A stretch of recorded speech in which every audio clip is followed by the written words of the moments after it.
ಮೋಶೆಯ ಧರ್ಮಶಾಸ್ತ್ರವನ್ನಾಗಲಿ ಪ್ರವಾದಿಗಳ ವಚನಗಳನ್ನಾಗಲಿ ತೆಗೆದುಹಾಕುವುದಕ್ಕೆ ಬಂದಿಲ್ಲ, ಅವುಗಳನ್ನು ನೆರವೇರಿಸುವುದಕ್ಕೆ ಬಂದಿದ್ದೇನೆ ಎಂದು ಹೇಳಿದ ಶ್ರೇಷ್ಠ ಮಹಾಯಾಜಕನಾದ ಯೇಸು ಕ್ರಿಸ್ತನ ಅತಿ ಪರಿಶುದ್ಧವಾದ ನಾಮದಲ್ಲಿ ಮತ್ತೊಮ್ಮೆ ನಿಮ್ಮನ್ನು ಸಮಗ್ರ ಸತ್ಯವೇದ ಅಧ್ಯಯನ ಕಾರ್ಯಕ್ರಮಕ್ಕೆ ಪ್ರೀತಿಯಿಂದ ಸ್ವಾಗತಿಸುತ್ತೇನೆ.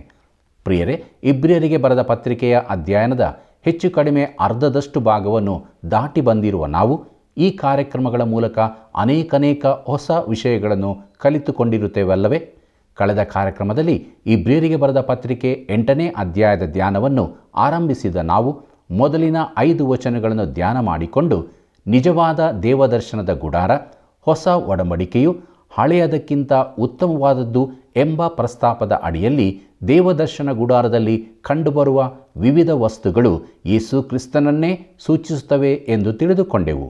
ವರ್ಷಕ್ಕೆ ಒಂದಾವರ್ತಿ ಮಾತ್ರ ಮಹಾಯಾಜಕನಿಗೆ ಪ್ರವೇಶಿಸಲು ಅನುಮತಿಯಿದ್ದ ಅತಿ ಪರಿಶುದ್ಧವಾದ ಸ್ಥಳಕ್ಕೆ, ಅಂದರೆ ದೇವರ ಪ್ರಸನ್ನತೆಗೆ, ಯೇಸು ಕ್ರಿಸ್ತನು ತನ್ನ ಮರಣದ ಮೂಲಕ ಎಂದೆಂದಿಗೂ ಎಲ್ಲರಿಗೂ ಮಾರ್ಗವನ್ನು ಉಂಟು ಮಾಡಿದನು ಎಂಬುದನ್ನು ತಿಳಿದುಕೊಂಡೆವು. ಇಂದು ನಾವು ಇಬ್ರಿಯರಿಗೆ ಬರೆದ ಪತ್ರಿಕೆ 8ನೇ ಅಧ್ಯಾಯದ 6ನೇ ವಚನದಿಂದ 13ನೇ ವಚನಗಳವರೆಗೆ ಧ್ಯಾನ ಮಾಡಲಿದ್ದೇವೆ. ಆದುದರಿಂದ ಬನ್ನಿರಿ, ಪವಿತ್ರಾತ್ಮನ ಸಹಾಯದಿಂದ ದೇವರ ವಾಕ್ಯಗಳನ್ನು ಧ್ಯಾನ ಮಾಡಿ ಆತನ ಕೃಪಾ ಆಶೀರ್ವಾದಗಳನ್ನು ಹೊಂದಿಕೊಳ್ಳೋಣ. ಲೋಕದಲ್ಲಿ ನಿಮಗೆ ಸಂಕಟವುಂಟು, ಧೈರ್ಯವಾಗಿರ್ರಿ, ನಾನು ಲೋಕವನ್ನು ಜಯಿಸಿದ್ದೇನೆ ಎಂಬುದಾಗಿ ಹೇಳಿದಂಥ ನಮ್ಮ ರಕ್ಷಕನಾದ ಯೇಸು ಕ್ರಿಸ್ತನ ಅತಿ ಶ್ರೇಷ್ಠ ನಾಮದಲ್ಲಿ ನಿಮ್ಮೆಲ್ಲರನ್ನು ವಂದಿಸುತ್ತಾ ಇಂದಿನ ಕಾರ್ಯಕ್ರಮವನ್ನು ಆಲಿಸಲು ಪ್ರೀತಿಯಿಂದ ಸ್ವಾಗತಿಸುತ್ತೇನೆ. ಇಂದು ನಾವು ಇಬ್ರಿಯರಿಗೆ ಬರೆದ ಪತ್ರಿಕೆ 8ನೇ ಅಧ್ಯಾಯ 6ರಿಂದ 13 ವಚನಗಳನ್ನು ಧ್ಯಾನ ಮಾಡಿಕೊಳ್ಳೋಣ. ನಮ್ಮ ಧ್ಯಾನವನ್ನು ಆರಂಭಿಸುವ ಹಾಗೆ ದಯಮಾಡಿ ನಿಮ್ಮ ಸತ್ಯವೇದದಲ್ಲಿ ನನ್ನೊಂದಿಗೆ ಇಬ್ರಿಯರಿಗೆ ಬರೆದ ಪತ್ರಿಕೆ 8ನೇ ಅಧ್ಯಾಯ 6ನೇ ವಚನವನ್ನು ಗಮನಿಸಿರಿ. ಅಲ್ಲಿ ನಾವು ಹೀಗೆ ನೋಡುತ್ತೇವೆ: ಆದರೆ ಯೇಸು ಅದಕ್ಕಿಂತ ಶ್ರೇಷ್ಠವಾದ ಯಾಜಕೋದ್ಯೋಗವನ್ನು ಹೊಂದಿದವನಾಗಿದ್ದಾನೆ, ಉತ್ತಮ ವಾಗ್ದಾನಗಳ ಮೇಲೆ ಸ್ಥಾಪಿತವಾದ ಉತ್ತಮವಾದ ಒಡಂಬಡಿಕೆಗೆ ಮಧ್ಯಸ್ಥನಾಗಿದ್ದಾನೆ ಎಂಬುದಾಗಿ. ಕರ್ತನಲ್ಲಿ ಪ್ರಿಯರೇ, ಈ ವಾಕ್ಯ ಭಾಗದಲ್ಲಿ ಆದರೆ ಯೇಸು ಅದಕ್ಕಿಂತ ಶ್ರೇಷ್ಠವಾದ ಯಾಜಕೋದ್ಯೋಗವನ್ನು ಹೊಂದಿದವನಾಗಿದ್ದಾನೆ ಎಂಬುದಾಗಿ ನೋಡುತ್ತೇವೆ. ನೋಡಿರಿ, ಈ ಭೂಮಿಯ ಮೇಲಿದ್ದ ದೇವದರ್ಶನದ ಗುಡಾರವು ಪರಲೋಕದಲ್ಲಿರುವ ನಿಜವಾದ ದೇವದರ್ಶನದ ಗುಡಾರದ ಛಾಯೆಯಾಗಿತ್ತು. ಯೇಸು ಕ್ರಿಸ್ತನು ಅಲ್ಲಿ ಜೀವಿಸುತ್ತಿರುವನು ಮತ್ತು ಆತನು ನಮ್ಮನ್ನು ರಕ್ಷಿಸಲ್ಪಟ್ಟ ಸ್ಥಿತಿಯಲ್ಲಿಯೇ ಇರುವಂತೆ ಕಾಪಾಡುತ್ತಾನೆ. ಒಂದು ವೇಳೆ ಯೇಸು ಕ್ರಿಸ್ತನು ಅಲ್ಲಿ ಇಲ್ಲದೆ ಹೋಗಿದ್ದರೆ ನಾವು ನಮ್ಮ ರಕ್ಷಣೆಯನ್ನು ಕಳಕೊಳ್ಳುತ್ತಿದ್ದೆವು. ಆದರೆ ದೇವರಿಗೆ ಸ್ತೋತ್ರವಾಗಲಿ, ಯೇಸು ಕ್ರಿಸ್ತನು ಪರಲೋಕದಲ್ಲಿರುವ ದೇವದರ್ಶನದ ಗುಡಾರದಲ್ಲಿ ಸೇವೆ ಸಲ್ಲಿಸುತ್ತಿರುವನು. ಆತನೇ ನಮಗೆ ಅತಿ ಅವಶ್ಯವಾಗಿದ್ದಾನೆ. ಮುಂದೆ ಇದೇ ವಾಕ್ಯ ಭಾಗದಲ್ಲಿ ನಾವು ಉತ್ತಮ ವಾಗ್ದಾನಗಳ ಮೇಲೆ ಸ್ಥಾಪಿತವಾದ ಎಂಬುದಾಗಿ ನೋಡುತ್ತೇವೆ. ಪ್ರಿಯರೇ, ಹಳೆ ಒಡಂಬಡಿಕೆಯಲ್ಲಿ ದೇವರು ಮೋಶೆಯ ಮೂಲಕ ನ್ಯಾಯ ಪ್ರಮಾಣಗಳನ್ನು ಕೊಟ್ಟನು. ಇಸ್ರಾಯೇಲರು ಅವುಗಳಿಗೆ ತಪ್ಪಿ ನಡೆದಾಗ ಅವರು ಯಜ್ಞಗಳನ್ನು ತರುತ್ತಿದ್ದರು. ದೇವರು ಮೋಶೆಯ ಮೂಲಕ ಧರ್ಮಶಾಸ್ತ್ರವನ್ನು ನೀಡಿ ದೇವದರ್ಶನದ ಗುಡಾರದ ಧರ್ಮಾಚರಣೆಯ ಮೂಲಕ ತನ್ನನ್ನು ಸಮೀಪಿಸಬಹುದಾದ ಆದೇಶಗಳನ್ನು ನೀಡುವ ಮೊದಲು ಜನರು ಅಬ್ರಹಾಮನಂತೆ ನಂಬಿಕೆಯಿಂದ ಬಂದರು. ಅವನಿಗಿಂತ ಸ್ವಲ್ಪ ಹಿಂದಕ್ಕೆ ಹೋಗುವುದಾದರೆ ಅಲ್ಲಿ ನೋಹನನ್ನು ಬೇರೆ ಆಧಾರಗಳ ಮೇಲೆ ನಾವು ನೋಡುತ್ತೇವೆ. ನೋಡಿರಿ, ದೇವರು ಬೇರೆ ಬೇರೆ ಕಾಲಮಾನಗಳಲ್ಲಿ ಜನರೊಂದಿಗೆ ವಿಧ ವಿಧವಾಗಿ ವ್ಯವಹರಿಸಿದನು. ಇದನ್ನು ದೈವೇಚ್ಛೆ ಎಂದು ಕರೆಯಲಾಗುವುದು. ಅದಾದ ನಂತರ ನಾವು ವಾಕ್ಯ ಭಾಗದಲ್ಲಿ ಉತ್ತಮವಾದ ಒಡಂಬಡಿಕೆಗೆ ಮಧ್ಯಸ್ಥನಾಗಿದ್ದಾನೆ ಎಂಬುದಾಗಿ ಗಮನಿಸುತ್ತೇವೆ. ಕರ್ತನಲ್ಲಿ ಪ್ರೀತಿಯ ದೇವಜನರೇ, ಇಂದು ನಮಗೆ ಹೊಸ ಒಡಂಬಡಿಕೆ ಇರುತ್ತದೆ. ಇದು ದೇವರು ಮಾಡಿಕೊಂಡ ನೂತನ ಒಡಂಬಡಿಕೆಯಾಗಿದ್ದು, ಇದು ಹಳೆಯ ಒಡಂಬಡಿಕೆಗೆ ವಿಭಿನ್ನವಾಗಿದೆ. ನೋಡಿರಿ, ದೇವರು ಮೋಶೆಗೆ ನ್ಯಾಯ ಪ್ರಮಾಣಗಳನ್ನು ಕೊಟ್ಟನು. ನಂತರ ಆತನು ಅವನಿಗೆ ದೇವದರ್ಶನದ ಗುಡಾರದ ಹಾಗೂ ಅದರ ಸೇವೆಗಳ ಆದೇಶಗಳನ್ನು ನೀಡಿದನು. ಅಲ್ಲಿಯೇ ಪಾಪವು ವ್ಯವಹರಿಸಲ್ಪಟ್ಟಿತು. ಯಾರೂ ಎಂದಿಗೂ ಧರ್ಮಶಾಸ್ತ್ರದ ನ್ಯಾಯ ಪ್ರಮಾಣಗಳನ್ನು ಪಾಲಿಸುವುದರ ಮೂಲಕ ರಕ್ಷಿಸಲ್ಪಟ್ಟಿದ್ದಿಲ್ಲ. ಮತ್ತು ಯಾರೂ ಎಂದಾದರೂ ದೇವರ ಬಳಿಗೆ ಬಂದು, ನಾನು ನಿನ್ನ ಎಲ್ಲಾ ಕಟ್ಟಳೆಗಳನ್ನು ಪಾಲಿಸಿದ್ದೇನೆ, ಆದ್ದರಿಂದ ನನ್ನನ್ನು ಸ್ವೀಕರಿಸು ಎಂಬುದಾಗಿ ಹೇಳಿರುವುದಿಲ್ಲ. ಆದರೆ ಅವರು ದೇವರ ನ್ಯಾಯ ಪ್ರಮಾಣಗಳ ವಿರುದ್ಧ ಅಪರಾಧ ಮಾಡಿದ್ದರಿಂದ ಸತತವಾಗಿ ಯಜ್ಞಗಳನ್ನು ತರುತ್ತಾ ಇದ್ದರು. ಹೀಗೆ ಈ ಭೂಮಿಯ ಮೇಲಿನ ದೇವದರ್ಶನದ ಗುಡಾರವು ದೇವರಿಂದ ಕೊಡಲ್ಪಟ್ಟ ವಾಸ್ತವಿಕ ದೇವದರ್ಶನದ ಗುಡಾರವಾಗಿದ್ದಾಗ್ಯೂ ಅದು ಪರಲೋಕದಲ್ಲಿ ಯೇಸುಕ್ರಿಸ್ತನು ಸೇವೆ ಸಲ್ಲಿಸುತ್ತಿರುವ ನಿಜವಾದ ದೇವದರ್ಶನದ ಗುಡಾರದ ಛಾಯೆಯಾಗಿತ್ತು. ಬೇರೆ ಮಾತುಗಳಲ್ಲಿ ಹೇಳುವುದಾದರೆ, ಇಲ್ಲಿಯವರೆಗೆ ನಾವು ಉತ್ತಮವಾದ ಯಾಜಕನನ್ನು, ಉತ್ತಮವಾದ ಯಜ್ಞವನ್ನು ಹಾಗೂ ಉತ್ತಮವಾದ ದೇವದರ್ಶನ ಗುಡಾರವನ್ನು ಹೊಂದಿದ್ದೇವೆ ಎಂಬುದಾಗಿ ನೋಡಿಕೊಂಡಿದ್ದೇವೆ. ಇವೆಲ್ಲವೂ ಆಚೆ ಕಡೆಯಲ್ಲಿ ತಾಮ್ರದ ಪೀಠದಲ್ಲಿ ಒಂದಾಗುತ್ತವೆ. ಯಾಕಂದರೆ ಯೇಸು ಕ್ರಿಸ್ತನು ಆ ಮೂರೂ ಆಗಿದ್ದಾನೆ. ಆತನು ಅಲ್ಲಿ ಸೇವೆ ಸಲ್ಲಿಸುತ್ತಿರುವ ಉತ್ತಮ ಯಾಜಕನಾಗಿದ್ದಾನೆ. ಆತನು ತನ್ನನ್ನೇ ತಾನೇ ಸಮರ್ಪಿಸಿದ ಉತ್ತಮ ಯಜ್ಞವಾಗಿದ್ದಾನೆ ಮತ್ತು ನಮ್ಮ ಪಾಪಗಳಿಗಾಗಿ ತನ್ನ ಸ್ವಂತ ರಕ್ತವನ್ನೇ ಅರ್ಪಿಸಲು ಉತ್ತಮವಾದ ದೇವದರ್ಶನ ಗುಡಾರದಲ್ಲಿ ಸೇವೆ ಸಲ್ಲಿಸುತ್ತಾನೆ. ಆತನ ನಾಮಕ್ಕೆ ಸ್ತೋತ್ರವಾಗಲಿ. ಪ್ರಿಯರೇ, ಈಗ ಉತ್ತಮ ವಾಗ್ದಾನಗಳ ಮೇಲೆ ಆಧಾರವಾಗಿರುವ ಉತ್ತಮ ಒಡಂಬಡಿಕೆಯನ್ನು ನಾವು ಹೊಂದಿದ್ದೇವೆ ಎಂದು ಇಬ್ರಿಯರ ಗ್ರಂಥಕರ್ತನು ಹೇಳುತ್ತಿರುವನು. ನಾನು ಮತ್ತು ನಾವು ಅದರ ಭಾಗವಾಗಿರುವಾಗಲೂ ದೇವರು ಇಸ್ರಾಯೇಲ್ ದೇಶದೊಂದಿಗಿನ ತನ್ನ ಕಾರ್ಯವನ್ನು ಇನ್ನೂ ಸಂಪೂರ್ಣಗೊಳಿಸಿರುವುದಿಲ್ಲ ಮತ್ತು ಅವರಿಗಾಗಿ ಈ ಉತ್ತಮ ವಾಗ್ದಾನಗಳು ಭವಿಷ್ಯತ್ತಿನ 1000 ವರ್ಷಗಳಲ್ಲಿ ನೆರವೇರಲಿದೆ. ಕರ್ತನಲ್ಲಿ ನನ್ನ ಪ್ರಿಯ ಸಹೋದರ ಸಹೋದರಿಯರೇ, ಹಳೆ ಒಡಂಬಡಿಕೆಯ ಪ್ರವಾದಿಗಳ ಪುಸ್ತಕಗಳನ್ನು ನಾವು ಓದುವಾಗ ದೇವರು ಇಸ್ರಾಯೇಲ್ ಮಕ್ಕಳನ್ನು ತಮ್ಮ ದೇಶಕ್ಕೆ ಹಿಂದಕ್ಕೆ ಕರೆದುಕೊಂಡು ಬರಲಿದ್ದಾನೆ ಎಂಬ ವಾಸ್ತವಿಕತೆಯನ್ನು ದಾಟಿಕೊಂಡು ಹೋಗಲಿಕ್ಕೆ ಆಗುವುದಿಲ್ಲ. ದಯಮಾಡಿ ಈ ಕಾರ್ಯಕ್ರಮದ ನಂತರ ನೆನಪಿನಲ್ಲಿಟ್ಟುಕೊಂಡು ಯೆರೆಮೀಯನು ಬರೆದ ಪ್ರವಾದನೆ ಗ್ರಂಥ 30ನೇ ಅಧ್ಯಾಯ 18ನೇ ವಚನವನ್ನು ಮತ್ತು ಯೆರೆಮೀಯನು ಬರೆದ ಪ್ರವಾದನೆ ಗ್ರಂಥ 31ನೇ ಅಧ್ಯಾಯ 10 ಹಾಗೂ 11ನೇ ವಚನಗಳನ್ನು ಓದಿಕೊಳ್ಳಬೇಕೆಂದು ನಿಮ್ಮನ್ನು ಪ್ರೀತಿಯಿಂದ ಕೇಳಿಕೊಳ್ಳುತ್ತೇನೆ.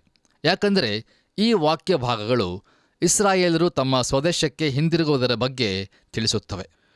ಈಗ ದಯಮಾಡಿ ನನ್ನೊಂದಿಗೆ ನಿಮ್ಮ ಸತ್ಯವೇದದಲ್ಲಿ ಯೆರೆಮೀಯನು ಬರೆದ ಪ್ರವಾದನೆ ಗ್ರಂಥ 31ನೇ ಅಧ್ಯಾಯ 31ರಿಂದ 33 ವಚನಗಳನ್ನು ಗಮನಿಸಿರಿ.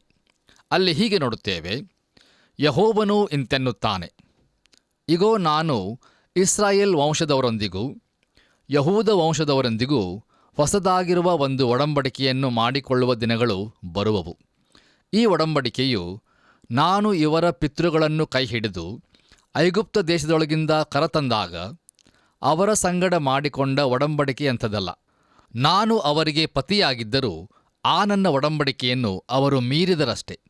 ಯೆಹೋವನು ಇಂತೆನ್ನುತ್ತಾನೆ, ಆ ದಿನಗಳು ಬಂದ ಮೇಲೆ ನಾನು ಇಸ್ರಾಯೇಲ್ ವಂಶದವರೊಂದಿಗೆ ಮಾಡಿಕೊಳ್ಳುವ ಒಡಂಬಡಿಕೆಯು ಹೀಗಿರುವುದು: ನನ್ನ ಧರ್ಮೋಪದೇಶವನ್ನು ಅವರ ಅಂತರಂಗದಲ್ಲಿ ಇಡುವೆನು, ಅವರ ಹೃದಯದೊಳಗೆ ಅದನ್ನು ಬರೆಯುವೆನು.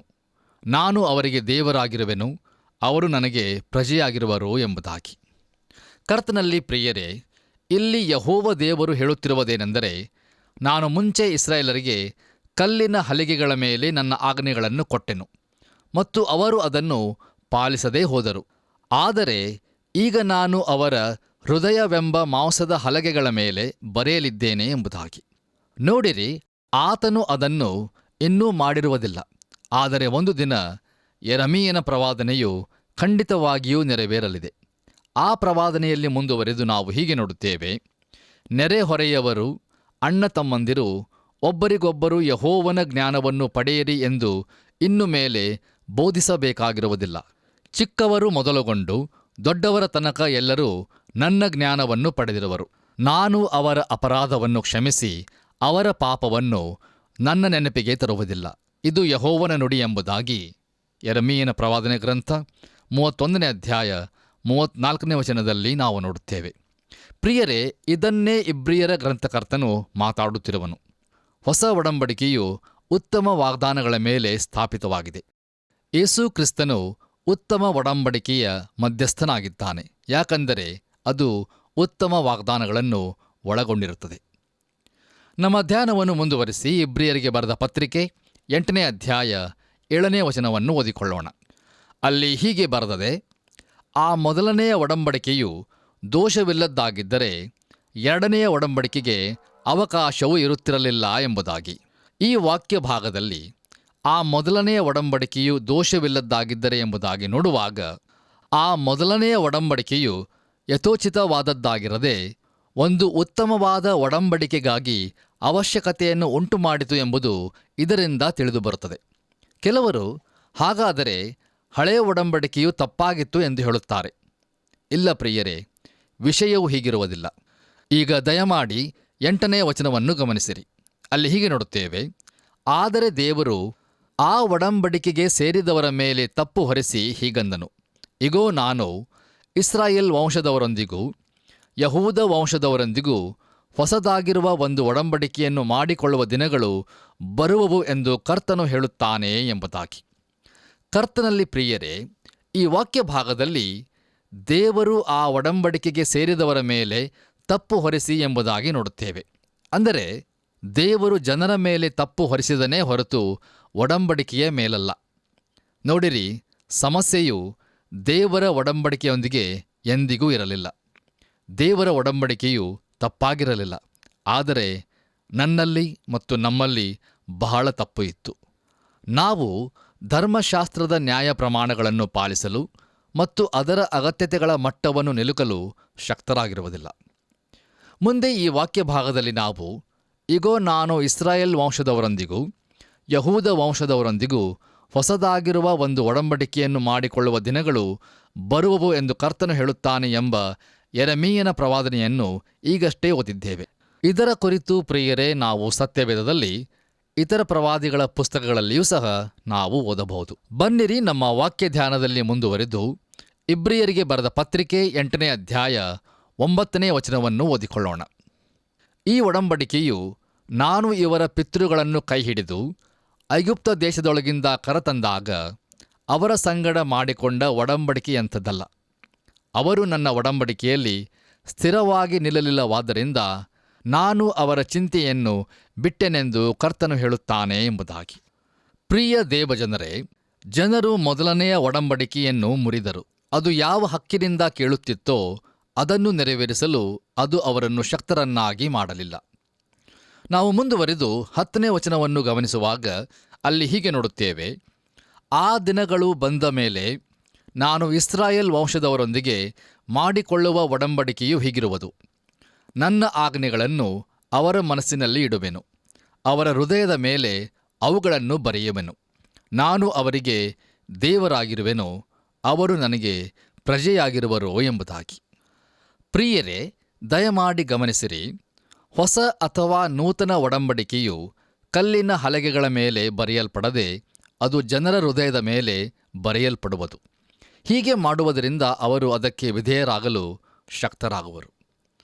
ಬನ್ನಿರಿ, ನಮ್ಮ ವಾಕ್ಯ ಧ್ಯಾನದಲ್ಲಿ ಮುಂದುವರೆದು ಇಬ್ರಿಯರಿಗೆ ಬರೆದ ಪತ್ರಿಕೆ 8ನೇ ಅಧ್ಯಾಯ 11 ಮತ್ತು 12ನೇ ವಚನಗಳನ್ನು ಓದಿಕೊಳ್ಳೋಣ. ದಯಮಾಡಿ ನಿಮ್ಮ ಸತ್ಯವೇದದಲ್ಲಿ ನನ್ನೊಂದಿಗೆ ಈ ವಚನಗಳನ್ನು ಗಮನಿಸಿರಿ. ಒಂದೇ ಊರಿನವರು ಅಣ್ಣ ತಮ್ಮಂದಿರು ಒಬ್ಬರಿಗೊಬ್ಬರು ಕರ್ತನ ಜ್ಞಾನವನ್ನು ಪಡೆಯಿರಿ ಎಂದು ಬೋಧಿಸಬೇಕಾಗಿರುವುದಿಲ್ಲ. ಚಿಕ್ಕವರು ಮೊದಲುಗೊಂಡು ದೊಡ್ಡವರ ತನಕ ಎಲ್ಲರೂ ನನ್ನ ಜ್ಞಾನವನ್ನು ಪಡೆದಿರುವರು. ನಾನು ಅವರ ದುಷ್ಕೃತ್ಯಗಳ ವಿಷಯವಾಗಿ ಕ್ಷಮೆಯುಳ್ಳವನಾಗಿರುವೆನು, ಅವರ ಪಾಪಗಳನ್ನು ನನ್ನ ನೆನಪಿಗೆ ಎಂದಿಗೂ ತರುವುದಿಲ್ಲ ಎಂದು ಕರ್ತನು ನುಡಿಯುತ್ತಾನೆ ಎಂಬುದಾಗಿ. ಕರ್ತನಲ್ಲಿ ಪ್ರೀತಿಯ ದೇವಜನರೇ, ಈ ವಾಕ್ಯ ಭಾಗವನ್ನು ನಾವು ನೋಡುವಾಗ ನಾವು ತಿಳಿದುಕೊಳ್ಳುವುದೇನೆಂದರೆ, ಅಂದು ಅಲ್ಲಿ ಪಾಪಕ್ಕೆ ಪೂರ್ತಿಯಾದ ಸಂಪೂರ್ಣವಾದ ಕ್ಷಮಾಪಣೆ ಇರುತ್ತದೆ ಎಂಬುದಾಗಿ. ಬನ್ನಿರಿ, ಕೊನೆಯದಾಗಿ ನಾವು ಇಬ್ರಿಯರಿಗೆ ಬರೆದ ಪತ್ರಿಕೆ 8ನೇ ಅಧ್ಯಾಯ 13ನೇ ವಚನವನ್ನು ಓದಿಕೊಳ್ಳೋಣ. ಅಲ್ಲಿ ನಾವು ಹೀಗೆ ನೋಡುತ್ತೇವೆ, ಇಲ್ಲಿ ಹೊಸ ಒಡಂಬಡಿಕೆ ಎಂದು ಹೇಳಿದ್ದರಲ್ಲಿ ಮೊದಲಿದ್ದದ್ದನ್ನು ಹಳೇದಾಗಿ ಮಾಡಿದ್ದಾನೆ. ಆದರೆ ಹಳೇದಾಗುತ್ತಾ ಮುದಿಯಾಗುವಂಥದ್ದಕ್ಕೆ ಅಂತ್ಯವು ಸಮೀಪವಾಗಿದೆ ಎಂಬುದಾಗಿ. ಕರ್ತನಲ್ಲಿ ಪ್ರೀತಿಯ ಸಹೋದರ ಸಹೋದರಿಯರೇ, ನೋಡಿರಿ, ನಾವು ಮೋಶೆಯ ವ್ಯವಸ್ಥೆಯ ಅಡಿಯಲ್ಲಿ ಇರುವುದಿಲ್ಲ. ಅದು ಹಳೆಯ ಮಾದರಿಯಾಗಿದೆ ಮತ್ತು ತಾನು ಹೊಸ ಮಾದರಿಯನ್ನು ತಂದಿರುವೆನು ಎಂದು ದೇವರು ಹೇಳುತ್ತಿರುವನು. ಆ ಹೊಸ ಒಡಂಬಡಿಕೆಯನ್ನು ಆತನು ನಮ್ಮ ರಕ್ಷಕನಾದ ಯೇಸು ಕ್ರಿಸ್ತನ ಮೂಲಕ ಮಾಡಿದ್ದಾನೆ. ಆತನು ಹೊಸ ಒಡಂಬಡಿಕೆಯನ್ನು ಮಾಡಲು ಕಾರಣವೇನೆಂದರೆ, ಹಳೆಯ ಒಡಂಬಡಿಕೆಯಲ್ಲಿ ತಪ್ಪು ಇತ್ತು ಎಂದಲ್ಲ, ಆದರೆ ನಮ್ಮಲ್ಲಿ ತಪ್ಪು ಇದ್ದ ಕಾರಣ. ಪ್ರಿಯರೇ, ನಾವೆಲ್ಲರೂ ದೇವರ ಬಳಿಗೆ ಆತನ ಕರುಣೆ ಹಾಗೂ ದಯೆಗಾಗಿ ಬರಬೇಕಾದ ಅವಶ್ಯಕತೆ ಇರುತ್ತದೆ ಮತ್ತು ಆತನ ಹೊಸ ಒಡಂಬಡಿಕೆಯಲ್ಲಿರುವ ರಕ್ಷಕನನ್ನು ನಾವು ಸ್ವೀಕರಿಸಿಕೊಳ್ಳಬೇಕಾಗಿದೆ. ಕರ್ತನಲ್ಲಿ ಪ್ರೀತಿಯ ದೇವಜನರೇ, ದಯಮಾಡಿ ಗಮನವಿಟ್ಟು ಆಲಿಸಿರಿ. ಧರ್ಮಶಾಸ್ತ್ರವು ಮನುಷ್ಯನಲ್ಲಿ ಒಳ್ಳೆಯದನ್ನು ಉತ್ಪಾದಿಸಲು ಅಸಮರ್ಥವಾಗಿತ್ತು. ರೋಮಾಪುರದವರಿಗೆ ಬರೆದ ಪತ್ರಿಕೆ 7ನೇ ಅಧ್ಯಾಯ 18ನೇ ವಚನದಲ್ಲಿ, ನನ್ನಲ್ಲಿ ಅಂದರೆ ನನ್ನ ಶರೀರಾಧೀನ ಸ್ವಭಾವದಲ್ಲಿ ಒಳ್ಳೆಯದೇನೂ ವಾಸವಾಗಿಲ್ಲವೆಂದು ನನಗೆ ತಿಳಿದದೆ ಎಂಬುದಾಗಿ ಅಪೋಸ್ತಲನಾದ ಪೌಲನು ಹೇಳುತ್ತಾನೆ. ನೋಡಿರಿ, ಪವಿತ್ರ ಗ್ರಂಥವು ಬಹು ನಿಷ್ಕೃಷ್ಟವಾಗಿದೆ. ಮನುಷ್ಯನಾದರೋ ನೀತಿಭ್ರಷ್ಟನಾಗಿ ಮಾಡಲ್ಪಟ್ಟಿದ್ದಾನೆ. ಆದರೆ ಪವಿತ್ರಾತ್ಮನು ಅಸಾಧ್ಯವಾದದ್ದನ್ನು ಸಾಧ್ಯ ಮಾಡಲು ಶಕ್ತನಾಗಿದ್ದಾನೆ. ಆತನು ಬಲಹೀನ ಹಾಗೂ ಪಾಪಮಯ ಶರೀರದಲ್ಲಿ ಪರಿಶುದ್ಧ ಜೀವಿತವನ್ನು ಉತ್ಪಾದಿಸಲು ಶಕ್ತನಾಗಿದ್ದಾನೆ. ಆತನ ನಾಮಕ್ಕೆ ಸ್ತೋತ್ರವಾಗಲಿ. ಕರ್ತನಲ್ಲಿ ಪ್ರಿಯ ದೇವಜನರೇ, ಯಾವುದು ಧರ್ಮಶಾಸ್ತ್ರಕ್ಕೆ ಮಾಡಲು ಅಸಾಧ್ಯವಾಗಿತ್ತೋ ಅದನ್ನು ಪವಿತ್ರಾತ್ಮನು ಮಾಡಲು ಶಕ್ತನಾಗಿದ್ದಾನೆ. ಆದ್ದರಿಂದ ನಾವೆಲ್ಲರೂ ರಕ್ಷಿಸಲ್ಪಟ್ಟವರಾಗಿ ಈ ಹೊಸ ತತ್ವದ ಮೇಲೆ ಆಧಾರಿತವಾಗಿರುವ ಕ್ರಿಸ್ತೀಯ ಜೀವಿತವನ್ನು ಜೀವಿಸಬೇಕು. ನೋಡಿರಿ, ನಾವು ದೇವರ ಮಹಾಕೃಪೆಯಿಂದ ಉತ್ತಮ ವಾಗ್ದಾನಗಳ ಮೇಲೆ ಆಧಾರವಾಗಿರುವ ಹೊಸ ಒಡಂಬಡಿಕೆಯನ್ನು ಹೊಂದಿದ್ದೇವೆ. ದೇವರು ತನ್ನ ಪವಿತ್ರಾತ್ಮನನ್ನು ನಮಗೆ ಸಹಾಯಕನಾಗಿ ಒದಗಿಸಿದ್ದಾನೆ ಮತ್ತು ಇಂದೂ ಸಹ ನಮಗೆ ಸಹಾಯವನ್ನು ಮಾಡಲು ನಮ್ಮ ಮಧ್ಯಸ್ಥನಾದ ಶ್ರೇಷ್ಠ ಮಹಾಯಾಜಕನಾಗಿರುವ ಯೇಸು ಕ್ರಿಸ್ತನು ಪರಲೋಕದಲ್ಲಿದ್ದಾನೆ. ಪ್ರಿಯರೇ, ಇದು ಎಷ್ಟು ಅದ್ಭುತಕರವಾದಂಥ ಸತ್ಯಾರ್ಥವಲ್ಲವೇ? ಆದ ಕಾರಣ ನಾವು ಜೀವಸ್ವರೂಪನಾಗಿರುವ ಯೇಸು ಕ್ರಿಸ್ತನ ಮೇಲೆ, ಆತನ ದಿವಾರೋಹಣದ ಮೇಲೆ ಹಾಗೂ ಪರಲೋಕದಲ್ಲಿ ನಮಗೋಸ್ಕರ ಆತನು ಮಾಡುತ್ತಿರುವ ಮಧ್ಯಸ್ಥಿಕೆಯ ಮೇಲೆ ಪ್ರಾಧಾನ್ಯತೆಯನ್ನು ಇಡೋಣ. ನೋಡಿರಿ ಪ್ರಿಯರೇ, ಒಂದೇ ಒಂದು ಜೀವಿತ, ಅದು ಬೇಗನೆ ಗತಿಸಿ ಹೋಗುತ್ತದೆ. ಆದ್ದರಿಂದ ಕೃಪಾ ಸಮಯ ಇನ್ನೂ ಇರುವಾಗಲೇ ರಕ್ಷಕನಾದ ಯೇಸು ಕ್ರಿಸ್ತನಿಗೆ ನಮ್ಮ ಜೀವಿತವನ್ನು ಸಂಪೂರ್ಣವಾಗಿ ಸಮರ್ಪಿಸಿಕೊಂಡು ಆತನನ್ನು ನಮ್ಮ ಸ್ವಂತ ರಕ್ಷಕನನ್ನಾಗಿ ನಮ್ಮ ಹೃದಯದಲ್ಲಿ ನಂಬಿಕೆಯಿಂದ ಅಂಗೀಕರಿಸಿಕೊಂಡು ಈ ಅಂಧಕಾರದ ಲೋಕದಲ್ಲಿ ನಾವು ಬೆಳಕಾಗಿ ಆತನಿಗೋಸ್ಕರ ಪ್ರಜ್ವಲಿಸೋಣ ಹಾಗೂ ಆತನ ಮಹಿಮೆಗೋಸ್ಕರ ನಿಜ ಸಾಕ್ಷಿಗಳಾಗಿ ಜೀವಿಸೋಣ. ಹಾಗಾಗುವಂತೆ ದೇವರು ತಾನೇ ನಮ್ಮೆಲ್ಲರಿಗೂ ತನ್ನಾತ್ಮನ ಮೂಲಕ ಸಹಾಯ ಮಾಡಿ ಬಲಪಡಿಸಿ ನಡೆಸಲಿ. ಆಮೇನ್. ಪ್ರಿಯರೇ, ಇಲ್ಲಿಯವರೆಗೆ ನಾವು ಇಬ್ರಿಯರಿಗೆ ಬರೆದ ಪತ್ರಿಕೆಯ 8ನೇ ಅಧ್ಯಾಯದ 6ನೇ ವಚನದಿಂದ 13ನೇ ವಚನಗಳವರೆಗೆ ಧ್ಯಾನವನ್ನು ಮಾಡಿ ಹೊಸ ಒಡಂಬಡಿಕೆಯು ಹಳೆಯದಕ್ಕಿಂತ ಉತ್ತಮವಾದದ್ದು ಎಂಬುದನ್ನು ನೋಡಿಕೊಂಡಿದ್ದೇವೆ. ಉತ್ತಮವಾದ ವಾಗ್ದಾನಗಳ ಮೇಲೆ ಸ್ಥಾಪಿತವಾದ ಉತ್ತಮವಾದ ಒಡಂಬಡಿಕೆಗೆ ಯೇಸು ಕ್ರಿಸ್ತನೇ ಮಧ್ಯಸ್ಥನಾಗಿದ್ದಾನೆ ಹಾಗೂ ಯಾವುದು ಧರ್ಮಶಾಸ್ತ್ರಕ್ಕೆ ಮಾಡಲು ಆಗುವುದಿಲ್ಲವೋ ಹಾಗೂ ಆಗಲಿಲ್ಲವೋ ಅದನ್ನು ಪವಿತ್ರಾತ್ಮನು ಮಾಡಲು ಶಕ್ತನಾಗಿರುತ್ತಾನೆ ಎಂಬುದನ್ನು ಕಲಿತೆವು.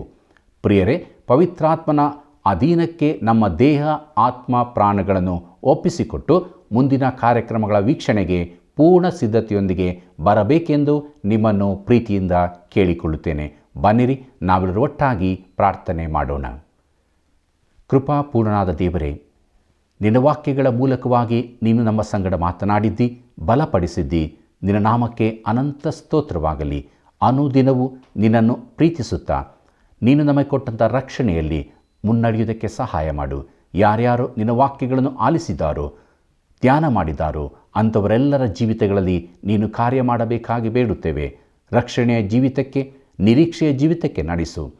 ಸಮಸ್ಯೆಯಲ್ಲಿ, ಕಷ್ಟದಲ್ಲಿ, ರೋಗದಲ್ಲಿ, ಕಣ್ಣೀರು, ಬೇನೆ ಬೇಸರದಲ್ಲಿರುವಂಥ ಪ್ರತಿಯೊಬ್ಬರ ಜೀವಿತಗಳಲ್ಲಿ ನಿನ್ನ ವಾಕ್ಯಗಳ ಮೂಲಕ ಕಾರ್ಯ ಮಾಡಿ ಅವರನ್ನು ಬಿಡುಗಡೆಯ ಜೀವಿತಕ್ಕೆ ನಡೆಸು. ನಮ್ಮೆಲ್ಲರ ಜೀವಿತದಲ್ಲಿ ನಿನಗೆ ಮಾತ್ರ ಮಹಿಮೆಯಾಗಲಿ. ಯೇಸುವಿನ ನಾಮದಲ್ಲಿ ಬೇಡಿದ್ದೇವೆ ತಂದೆಯೇ, ಆಮೆನ್.